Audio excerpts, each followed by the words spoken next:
उज्ज्वला तिटे यांना पोलीस संरक्षणात अहमदनगरला दाखल करण्यात आलाय। उज्ज्वला तिटे अजित पवार यांच्या राष्ट्रवादी गटाच्या उमेदवार आहेत। भाजपचे नेते राजन पाटील उमेदवारी अर्ज भरू देत नसल्याचा त्यांनी आरोप केलेला होता आणि त्यानंतर पोलिसांकडून तिटे यांना संरक्षण देण्यात आलं। आज त्यांनी पोलीस संरक्षणात उमेदवारी अर्ज दाखल केलाय। या सगळ्याचा आढावा घेतला आपले प्रतिनिधी वसीम अत्तार यांनी।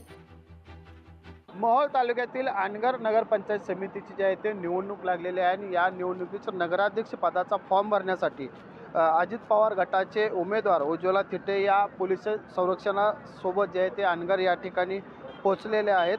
काय सांगाल, जी परंपरा आहे बिनविरोधची ती कुठेतरी खंडित होताना दिसते। उज्ज्वला तिटे जे आहे ते या ठिकाणी फॉर्म भरायला आलेत। ही अजित पवारचं षडयंत्र आहे सगळं।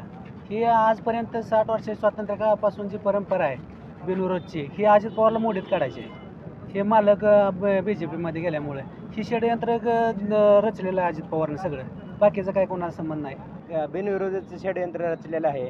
अजितदादा राजकारणाच्या दृष्टीने मालक BJP मध्ये गेल्यामुळे हे षडयंत्र रचलं जाते की अजितदादापासून हे षडयंत्र आहे।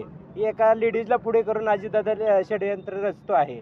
हे महाराष्ट्राचे उपमुख्यमंत्री असून सुद्धा हे षडयंत्र एवढ्या खालच्या गलिच्छ राजकारण करते आहेत अजितदादा। नगरपंचायत जे आहे ते बिनविरोध होते, मात्र या नगरपंचायतीमध्ये जे आहे ते आता निवडणूक लागण्याची शक्यता जी आहे ते या ठिकाणी वर्तवली जात आहे। वसीम अत्तार, लोकशाही न्यूज, सोलापूर।